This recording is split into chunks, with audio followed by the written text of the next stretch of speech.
Can you do that? Sorry. Hi everyone, welcome to the session today. We're going to have, how do you pronounce your name again? Pratyush presenting first his paper. So if you can go ahead and get your slides up. Now, did you want to take the extra time or did you, because we have we're short one session, so you could go up to 20 minutes or so. So would you like 20 or I just need to know for the prompting? You can either have 15 presentation or 20. I think we can stick with 15. Okay, then I'll and if it goes longer, then I think we can. Yeah. Okay. Okay. Very good. Thank you. Yeah.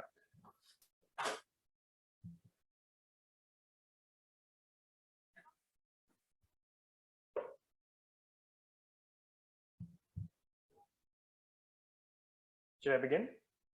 Yes, please. Yeah. Oh, okay. Good morning, everyone. My name is Pratyush, and today I'll be discussing the paper I'm working on with Dr. Becca and Ali. It's titled Exploring the Relationship Among Stocks of Community Wealth, State Farm-to-School Policies, and the Intensity of Farm-to-School Activities. I'll discuss what each of these are one by one. And this is part of a USDA AFRI grant that we're working on. To begin with, there's a growing body of literature that discusses the importance of understanding community assets and local assets in evaluating different development policies.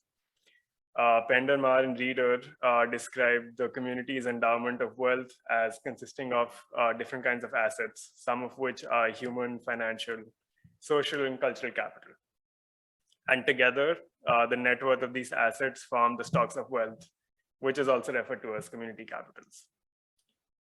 So together, these asset-based frameworks emphasize on local assets and actors in assessing different development programs. And they've also been used to understand investments in local food systems. We use specifically the case of Farm to School, which is a program in the US, which is one of the largest food promotion programs. And in the year 2018-19, about $1.26 billion was spent on purchasing local foods by schools, which includes local fruits and vegetables, meats, grains, and is given to students in school cafeterias. The focus of Farm to School is largely on 3 different sections, which includes procurement of local foods for students at schools, and also incorporates different education activities through school gardens, farm visits, and has a component of promotion of local foods and different nutrition and health practices for students. There's been extensive research on Farm to School, and while a lot of them show that there has been positive impact on increase in fruit and vegetable consumption, there's also some literature which shows the opposite and no conclusive results. But most of the studies show a positive trend that the more activities the school adopt, the higher the benefits have been in terms of both food and nutrition related knowledge and consumption. But despite the program being around for a few years now, the adoption benefits have been very heterogeneous and not evenly distributed across states in the US. And some of the commonly reported challenges, which here we've picked from the Farm to School census, has been issues related to availability and cost of local foods, as well as issues with kitchen staffing in terms of preparing and serving local foods to students. Like I mentioned, there's been increasing support in different states for Farm to School through different state legislation. These support both procurement and education activities separately. As we can see from this graph, over the last few years, there's now been over 200 legislation that have been passed in different states to support Farm to School. There's been some research, though there hasn't been a lot of peer-reviewed literature in this area with Farm to School legislation.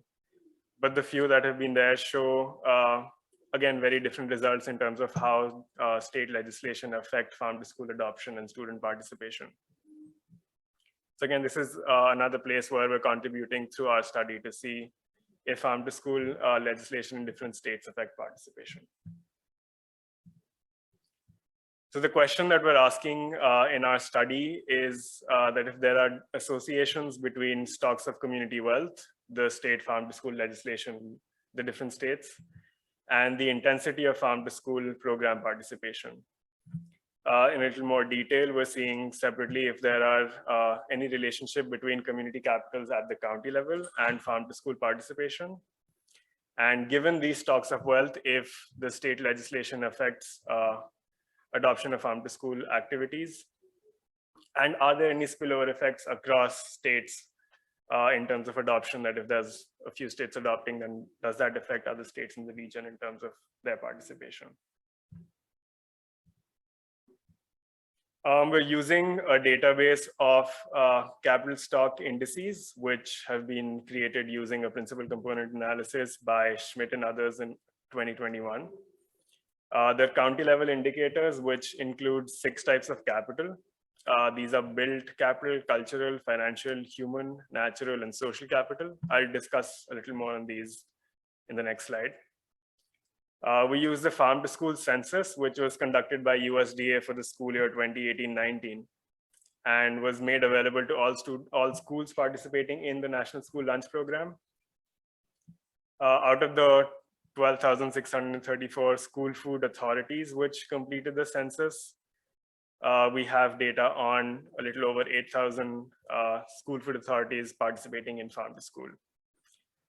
Just to note, the school food authorities are the administrative body at the school district, which makes decisions about participating in the school meal programs. We get data on school food policies from the State Farm to School Policy Handbook, which puts together different legislation in each state, whether they've been introduced, passed, or failed. So we have data for all 50 states and the District of Columbia. Using the farm to school census, we create a measure of farm to school intensity, which shows the degree of adoption of the different activities of farm to school across each of the respondents. It includes measures of 24 different procurement and education related activities, which we've categorized as the 2 major components of farm to school. And we've also got data on expenditures on local foods, the frequency at which they're serving local foods in cafeterias, and whether schools are hiring extra staff and training for staff for doing the farm to school activities. In the bottom, I've put a simple presentation of what the intensity measure consists of. And we use all different activities as well as expenditure data to put together this overall intensity measure. This is a representation of what, again, the intensity looks at across the country.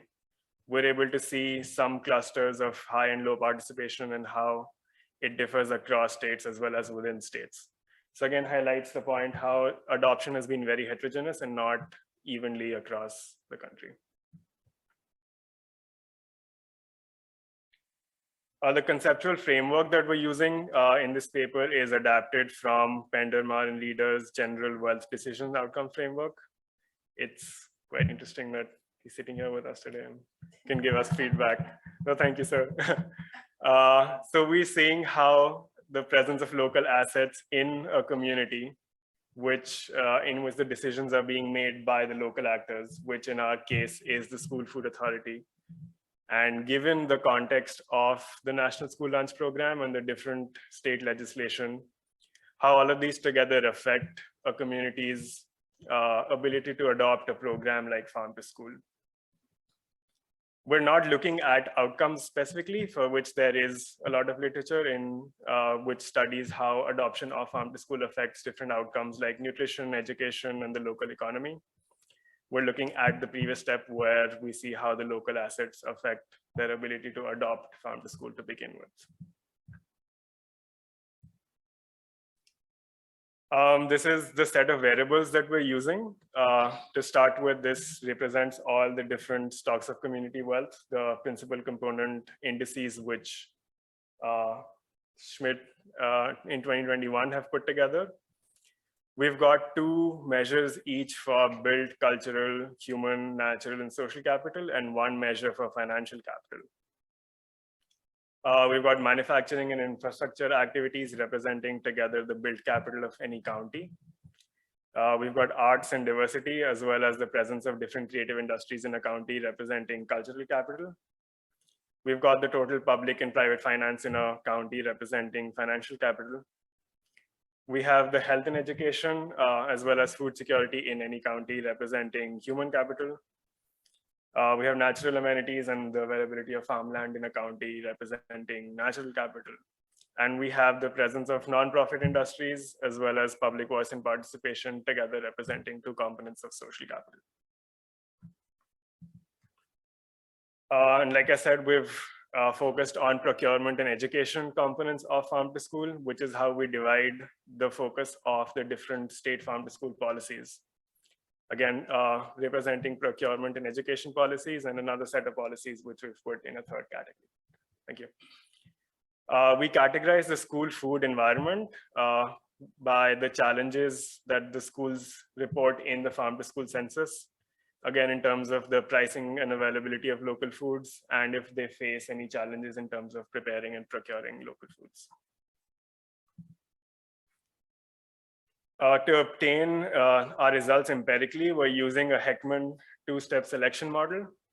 One reason why we're doing so is because we only have a subset of schools which participate in farm to school. So to avoid any selection bias and make representation of the entire population, we're using a Heckman two-stage model. We use the school's information in participation in the fresh fruits and vegetables program, which is a program in which schools are again buying local fruits and vegetables, but not serving in the school meals, as an instrument for identification in our model. The first stage shows how the different variables affect a school's decision to participate in the program to begin with. And we see that some capitals have a positive impact on a school's probability of participation in farm to school. I'd specifically like to highlight the two components of cultural capital and social capital in how they affect all positively the school's decision to participate. We see procurement policies positively affecting schools' probability of participation, but education policies negatively affecting their decision to participate. This is something I'd just like to discuss after the next section of results also. This is the second stage of the Heckman results, where we see how, again, cultural capital and social capital are two important indicators from the community wealth, which affect the school's decisions to participate. And again, we see that while procurement policies have a positive impact on participation, education policies have a negative effect. And we believe this could be largely due to the limited time available in schools for both teachers and students to participate in different education activities. These include like going to school gardens and having taste tests and farm visits, which again require very specific time of both students and teachers. So despite there being numerous education policies in support by the state, the schools haven't been able to increase their participation. A statistically significant inverse Mills ratio supports our use of the Heckman model.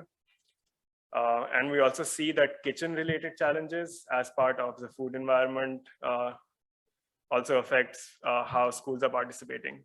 A positive relation shows that the more the schools participate, the more challenges they're facing in terms of management in the kitchen. To discuss our results, like we saw, cultural capital is positively associated both with the probability of participation and intensity of participation. This, we believe, explains the community's interest in participation in a program like Farm to School and the values associated with a program which supports both the local farmers and students' education of the food system.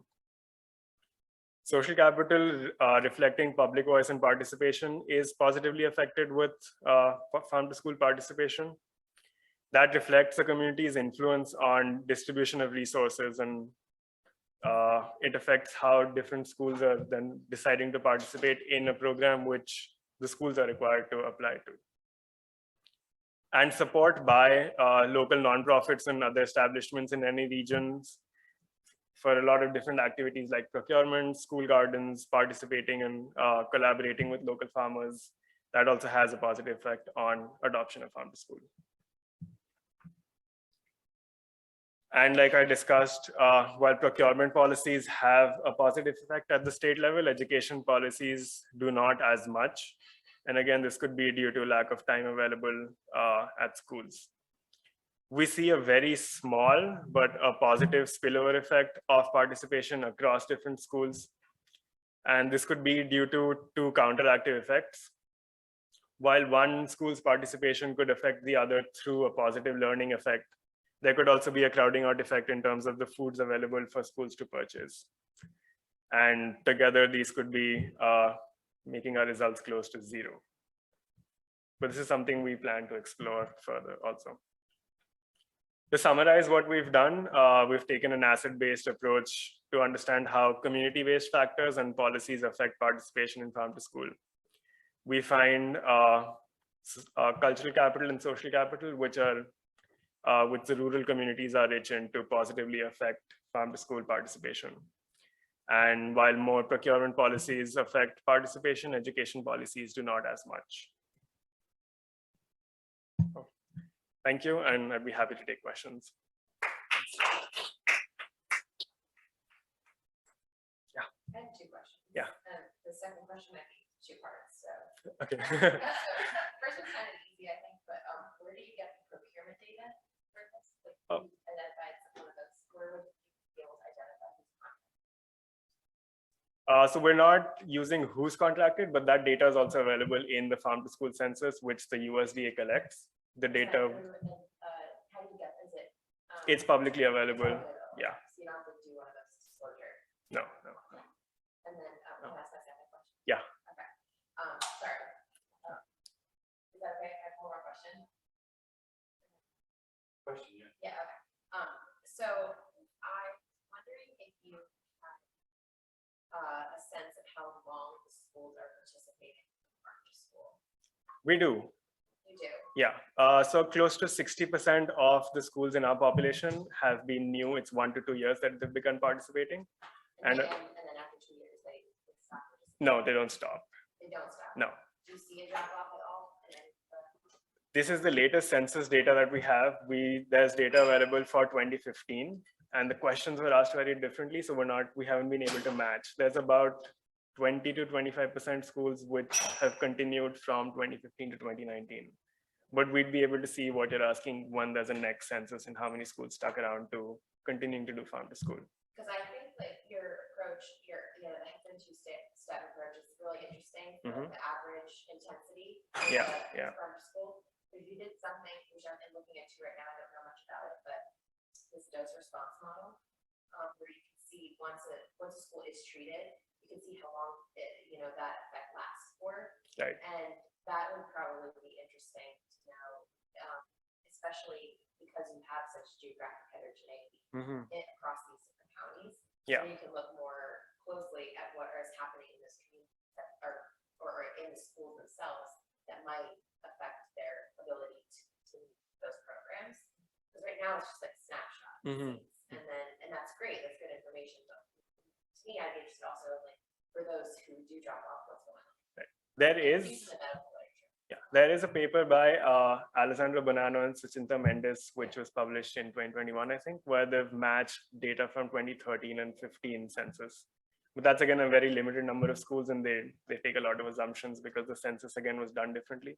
So there wasn't a direct matching, but they've seen factors which affect continuation. Yeah, so it's great. And lucky you, he's in your Yeah. Now, the problem with what they did, well, they would have known this at the time, is that there were only 2 years of the farm to school census. So they, to create a third year, the assumption that if the school said they were planning to continue, that meant that they would continue. But what we actually see now that the third census is available is that it's about a third of the schools that actually did what they said they were going to. So that's interesting. I mean, Oh, like, it's that's very, very as a right. very sensitive, Yeah. but that's sad. Right. It is. Yes. Sir, in the back, please. Yeah, I happen to come from the department. They have well-established school systems in a place like Iowa or Kansas. How would this work in a place like that? Yeah, so school meals have been established for a while now. So the farm to school then specifically helps schools provide and have access to more local foods and more specifically fruits and vegetables. So schools already participating in the National School Lunch Program or having school meals would be able to benefit a lot more by accessing more local foods. And then if schools have school gardens set up or access to farms nearby, then they can take up activities of having their students in school gardens or do farm visits and taste tests, which is helped through this program. So if you're saying there's already a vibrant school meal program happening, then a program like this would add to that even more. Can I piggyback on that question? Sure. So what if you're in Iowa or in somewhere where there are no, fruit and vegetable farms, or Yeah, there are, yeah. few and far between, then what's that model look like? So then there are supporting activities which are happening like Beef to School, where schools are focusing on what's available locally. Okay. So if in Kansas and Iowa there is local beef, then that's what they would be working on, maybe visiting local beef farms. Not necessarily having to be fruits and vegetables, but more local. Overall, there's been low fruit and vegetable consumption in students, so the program overall has supported an increase in that. But with the focus on local procurement for a place like Kansas, it could be beef. Yeah. Could you say again what you used as your instrument first stage? Yeah, there's a program called the Fresh Fruit and Vegetable Program by the USDA, which helps schools procure local fruits and vegetables. But those are not served in school meals, but any other meals or provisions than the school meal. So that would express the school's interest in buying local fresh foods, but not directly related to farm to school. And it seems like you're sort of not using all the information you have when you sort of combine all of these intensity measures into one index, and there's also some arbitrariness. Mm-hmm. I guess you're adding things together, so have you tried like looking at those separate measures as separate dependent variables? We have, yeah. So we're using, again, procurement intensity separately and education intensity separately. But as a whole metric, for now, we've used the overall intensity measure. So did you find anything interesting when you look at them separately? The results are similar. The food environment variables we have is only for procurement and not education, so those drop out. But in terms of procurement and education, the results are quite similar. I think schools are adopting different activities in a similar intensities. States which are doing more procurement are also doing, most of them are also doing as many education. So we don't see a big difference in terms of results. Thank you. Thank you so much. Thank you. Yeah.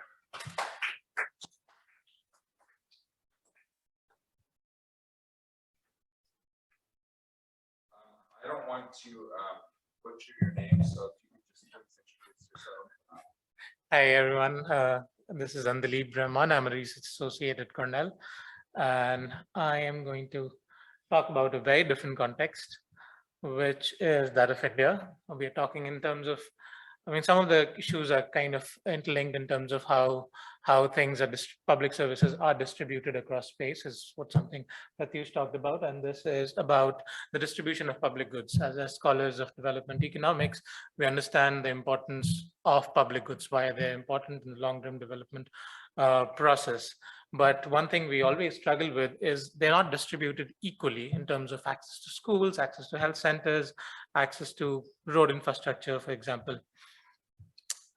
So why is it so different across different geographies in space? And one of the most important argument, or what they call one of the most powerful hypothesis in the political economy scholarship, has been that diversity of any kind, it could be ethnic, linguistic, religious, or any other form of combination of these social diversity, impedes public good provision. And there are a number of theoretical arguments that have been put forward which is why diversity is an inhibitor to development of public goods or development largely is because when there are different groups present, there is conflicting preferences among these groups on the decision of the good to be provided or where to be provided or how to be provided. Sometimes there are conditions which lead to social strife, political struggles, which again kind of inhibit the collectivization that's important for public good provisions to be in place. One of the other arguments that has been talked about in the development economics literature has been the groups are more homogeneous. The social sanctioning is more credible in the sense that I know this is of my group. So the challenges of defection of a group member is much more higher because there are different ways they are connected in the social fabric. Preference heterogeneity because I may want something else, the other group may want something else, like school, or someone may want a health center. But the other argument that diversity could be positive because different groups kind of come in with their own set of skills historically learned through the practice of their different kind of social divisions that exist. So that could lead to a skill complementarity. And these are two broader conflicting themes in the political economy literature. But the diversity debit argument is that diversity impedes public good has been kind of something which has gotten more traction.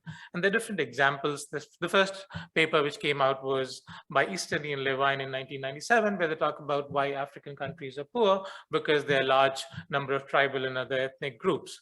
Then the similar hypothesis was tested in the context of US counties, where Alesina and all find that inequality in public goods provision, where the cities, counties in the US were more diverse. Then similar argument has been tested for India, where Banerjee and Somanathan in their 2007 paper say that largely districts which are more diverse in terms of caste, which is the most ethno-linguistic divisions in India, leads to lower provision of public goods. Of late, actually, theory has kind of been revisioned through many similar papers from different contexts where they've talked about, okay, these are not the mechanism that we have talked about in the last slide are the only one, because divisions mean many different things. It could be deep-rooted social anomie, which could lead to preference heterogeneity, other things, but greater contact once people live alongside in the same neighborhood for a long time that could dissipate over time. So there are different ways because diversity at a district level may have very different meaning, diversity in the neighborhoods that people live. So the variables which have become important over time in the same literature are the importance of geographic scale, the nature of political tension between these groups, and power between these groups, which also means that we have to think about more local level segregation of groups or the political dominance or other kinds of economic dominance which could exist because that could lead to divisions that diversity can lead to. One of the most recent AAEA paper by Bazi et al. In the case of Indonesia actually find that Indonesia, being a country of thousands of islands and also one of the most diverse, ethnically diverse regions in the whole world, which probably is a surprise to most of us, is actually where diversity has promoted national integration despite which controlling for segregation and polarization as well. So, okay, so this is the context of the literature that exists in this realm. What do we do here? We look at how diversity plays out in a context where public goods are provided through a decentralized regime, because we talk about decentralization being important for public goods or all kinds of provisions reaching the people, especially in the developing country context. So what decentralization basically means, the power to assign a public good, the power to assign a public service goes through multiple channels of government, from a state to a district to a sub-district and ultimately to a village. So what we argue in this paper, the diversity per se in the Indian context may not be the most important variable to understand why some regions have higher public goods while some have less. What we argue is this residential segregation and spatial structure of power in the terms of how in this decentralized system of governance, who has the power, like the existing groups which have more power, which is the higher caste groups that I explained earlier, are the one who kind of exercise their discretionary power in the decentralized regime, because it's not complete decentralization, as Pranab Bardhan talks about in his famous partial decentralization paper. It's the discretion that each of these groups have in the multi-scalar public distribution, public administration system that local level public goods are kind of spatially unequal, which ultimately leads to diversity penalty is largely for the low status group and not for the high status group. So this is the context. So why am I talking about scale? Why am I talking about public distribution system? So this is just an illustration from one of the districts in India. So Allahabad is another popular, big old historical district in the country. And this is the district of Allahabad. And these tiny, and you see this is the distribution of schools, water, roads, and electricity across the district. So this is one district in 640 districts in the country. So one sees a clear spatial variation in where schools are built, where water systems are available, roads and electricity. And you can clearly see that this depends on the nature of the public good, because of course there's a different kind of social mobilization happens around these. And these broader lines, if you see the darker lines are sub-districts. So this is a district in which there are a few sub-districts in which these are villages. So this is the decentralized system that I'm talking about. So this is to motivate why we're interested in this question, because distribution of public goods is spatially unequal. And we are trying to explain, does diversity play a role here or not? Why, what kind of diversity exists in India? Of course, we know that India is a religiously diverse country, but caste system, which is a very old, historically legitimized system of hierarchy in India, is probably the most enshrined and which affects daily living in India, which is not only a system of diverse people, but these people are also kind of bracketed into based on hierarchy. This is the larger, this is a very broad brush classification of Hindu society in India based upon Brahmins, Kshatriyas, Vaishyas, and Shudras. And this is the power of influence that these have, like Brahmins, which are tiny population, are the one who are traditionally responsible for education, for religious education, or even for other education. Then they are traders, they are warriors, traditionally warriors, and there is an untouchable class, which is not only these are religiously legitimized, but if you look at the most recent data or any time point in history in India, you see this is also the class stratification in the country. So which basically means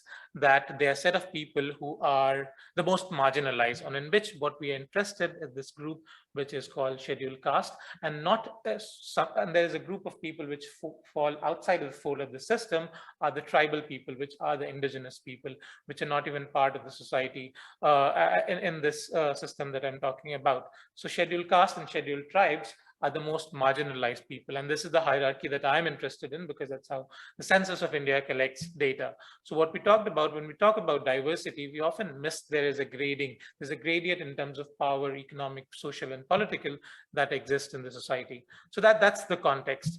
And then how public goods are distributed, it's through different levels of government. In the case of US, you have federal, state, county, township, and city. In the case of India, if one looks at local government, how it's distributed in rural areas. So you have the district, you have the sub-district, and then you have the village panchayat. Basically, it's a collection of a few villages, where now elections happen and people choose an elector and they kind of bargain for public goods and other services up the administrative channel. So this is basically the premise of it. So why we say that diversity is not the only variable, while segregation, hierarchy are important, we use an illustration which is very pictorial and famous checkerboard example of segregation. So think about this on panel 1, A, B, C, and D. They're all diverse equally, because the number of blacks and white blocks, which are assuming two different groups, are equal. So any diversity measure overall for A, B, and C and D would be equal. But if you divide into subgroups, for example, think of the example that I gave for the city of Allahabad or the district of Allahabad. If you divide, they're segregated. So the more finer you go, the more you see people might be clumped together. Same group people might be clumped together.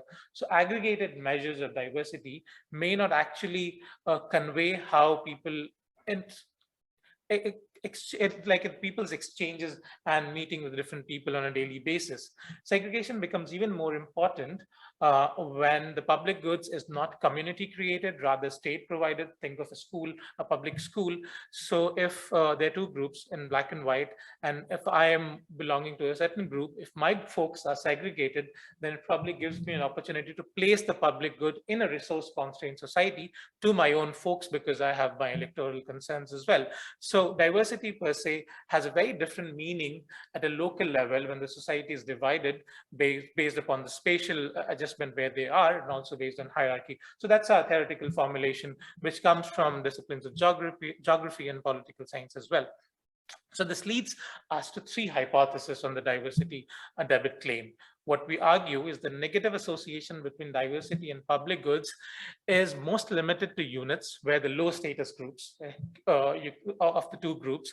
There could be multiple, but here we're looking at two groups largely, where low status groups are in a numerical majority. Why? Because one of the group has so much of hegemonic power to influence even cross-group social sanction. While the Miguel and Gogetti talk about social sanctioning within group, here because of the enormous social power you have, you can even do cross-group social sanctioning, which affects the preference heterogeneity because preference of one group probably dominates the preference of the other group. So diversity debit is probably more for the low status group. So that's the demand side, because what a decentralized public service provision also does is there a competition between demand and supply for public goods while the community is mobilizing. So there is a problem there. And while the other side, there's a top-down provision because different administrative tiers have a discretionary power. So there is a demand side argument. The supply side argument is if I belong to a low status group and I live in a higher unit, larger geography, which is predominantly composed of higher status group, then I'm more likely to be discriminated against. So that's the supply side discrimination. And where supply and demand kind of come together is when these groups are also spatially segregated, because spatial segregation means that the low status group also have a larger power to mobilize because they're surrounded by folks of their own, while the other group also kind of mobilizes based upon their groups. What happens is that who is at the top, the larger geography that these two units inhabit. So mobilization for both groups probably are not going to be effective in a society where one has far larger power than the other.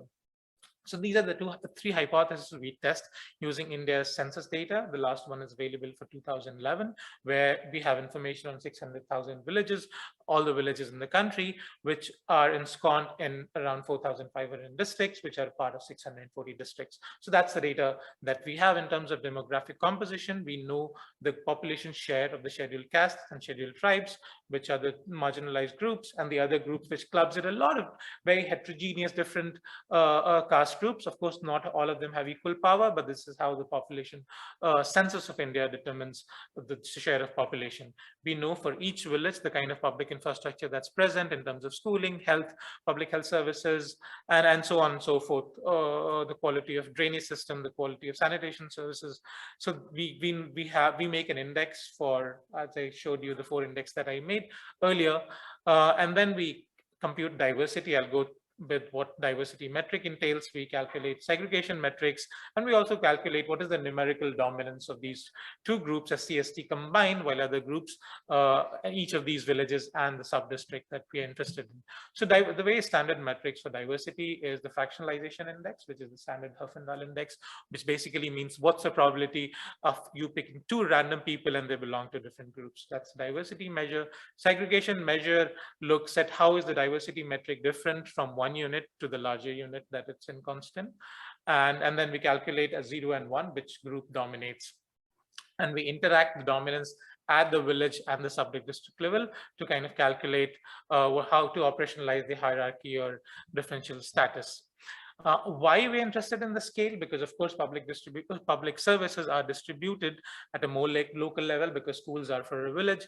Similarly, if you look at the diversity metric and decompose it from sub-districts, from a district to a village, you see much of the variation actually comes within talukas, which is within sub-districts. So that's where actually much of the variation lies, and we can contribute to earlier literature, which has looked at diversity at the district level, which means there are serious problems of what geographers call modifiable areal unit problem. You need to go down to a local level. Yeah. So with the values here, are you comparing the diversity and segregation? Diversity here. Diversity here. So this is the overall diversity. And then within of the country, then within states is 0.3. So 0.34 is the overall fractionalization index, and we decompose how it goes down to the further. So much of it, which is this within taluka, which is within sub-districts are also called talukas. So that's where much of the variation lies. And what we miss when looking at analyzing this at a larger level is the variation at the local level. So it's not a paper where we are showing causal effect, but this is an association using large data set that exists for India. And we see that if someone runs a model, which is the most standard in this literature, is the effect of fractionalization on public goods. You see that diversity, which is fractionalization here in the panel above, has a positive effect on education, road, and sanitation, except for health. Which is contrary to what the conventional wisdom has told us. In the second model, we include segregation. So we clearly see that segregation for education and road has a negative effect, while fractionalization still has a positive effect. But we haven't come to hierarchy yet. When we look at these hierarchy variable, which is basically interacting the dominance of the sub-district with the village level, we clearly see that other groups, so if this is the powerful group living in the FOS in the subordinate group, you don't have a diversity deficit, or there's public good provision is still favorable to you. But for SO, which is the subordinate group living in an upper caste or more powerful group, you actually have worse off public goods. It's pretty stagnant. So regardless of who is the dominant group, you actually, for the lower status group, you have a deficit of public good. When we interact this, the hierarchy variable with fractionalization, here this is, so we clearly see that fractionalization is an inhibitor to public goods, where the low status groups live in a sub-district which is dominated by high status groups, while the coefficients in fractionalization and segregation are pretty much the same as we saw earlier. So what we do is further look at the conditional effect. So what is the effect at each level of fractionalization of this hierarchy variable? So again, we find it consistent with what our model suggests, that the diversity debit, or the negative aspects of diversity, is more pronounced for the lower status groups in general, and it's even more when the lower status groups in a village are living in a sub-district where the upper status groups is more dominant. 2 minutes. So we want to do a bunch of robustness checks to large in effect, because we have 600,000 villages in our sample. There could be intra-village segregation, because within a village, people might segregate into different aspects, the effects of urbanization, affirmative action. So we do a bunch of robustness checks based upon all what the literature has told us affects provision of public goods and development patterns in India. So results, largely, diversity is an impediment for marginalized groups, segregation facilitates discrimination, and they work through the nature of hierarchical relationship. To conclude, why is this important? I mean, why are we listening to this? Is because first, this paper contributes to the political economy of identity in terms of how should we think about diversity. It's about the structure of divisions, which could take various forms. Somewhere it's very conflict ridden, while somewhere it could be more like Indonesia's example. Probably diversity doesn't lead to divisions as such. This literature contributes to India's development conundrums in terms of why a resource-constrained country has such inequality. Then we contribute to the literature on partial decentralization, which basically says that decentralization gives hierarchy along the administrative hierarchy, discretionary power to political actors, which could lead to disempowerment of the marginalized. And then this paper also contributes to the larger literature on rural development, that political processes matter, political actors matter in terms of delivering on public services or any developmental projects of that kind. And that's where I'll stop. Thank you.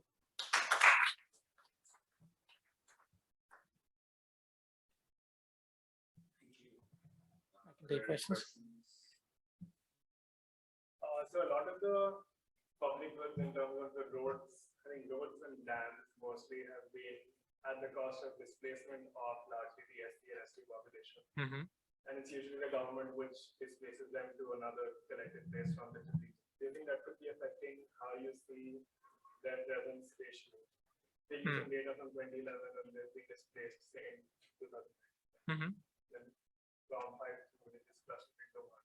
Right. Where there isn't a public good to make one where they were. So that movement, first of all, it's like it doesn't happen on a very general level. There are some regions from where it has happened. That's a very fair question, because we don't know how these people are moved in general. I mean, not me, I'm saying, but also the literature and how people move. They don't go very far, because land is such an important variable in India. Everything surrounds it. And but what is important for me to mention is that much of the tribal population is also around a certain region in India where forests are located. So that's a scheduled tribe distribution of population. Scheduled castes are probably more evenly distributed across the country. So that could have an effect. I'm not sure if people permanently move, because here the kind of public goods I'm talking about are not the major infrastructural projects that come in. These are kind of merit goods, one would say too, because schools, these are not like which require displacement, public health centers, other educational institutions.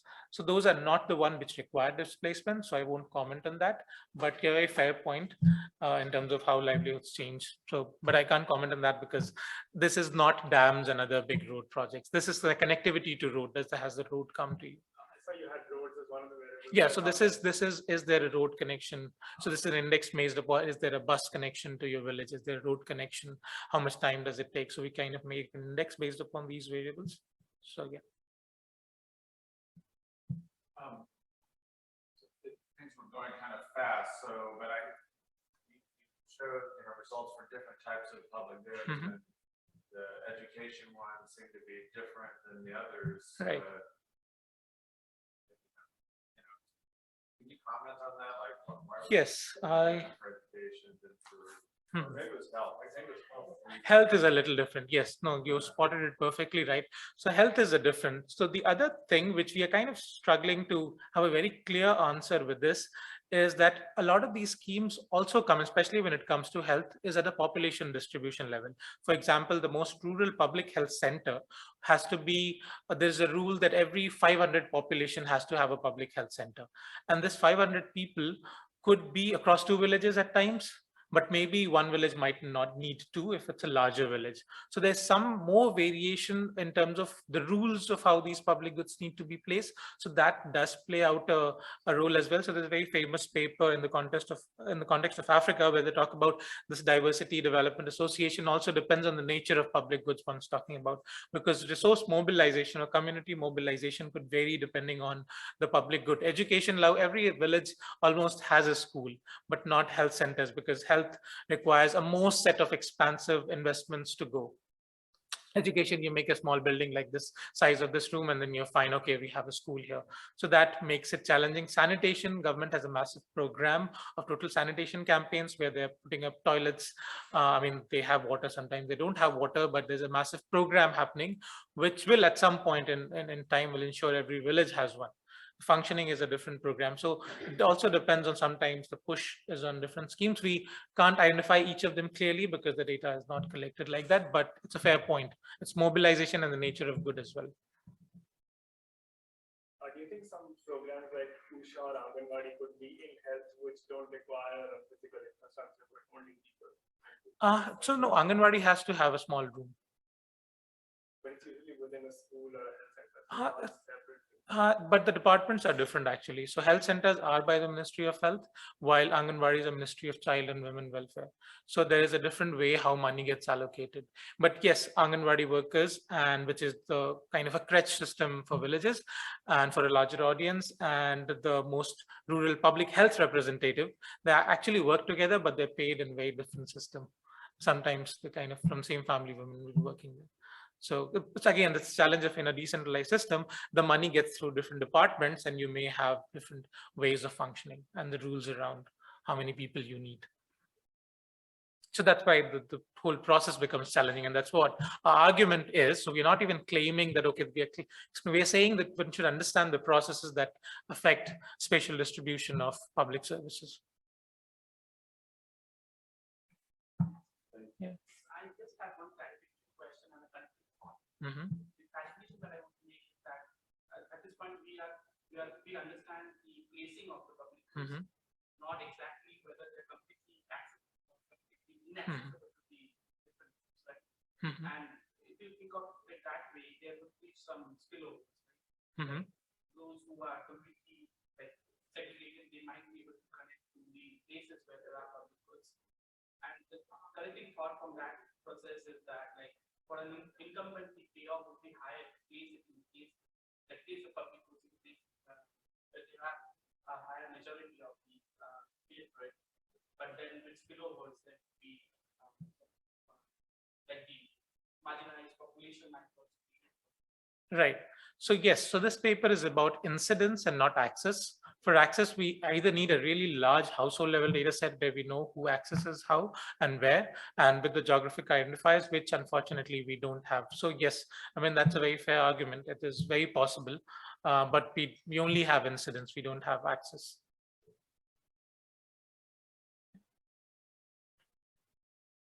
Okay, thank you very Yeah, much. thank you.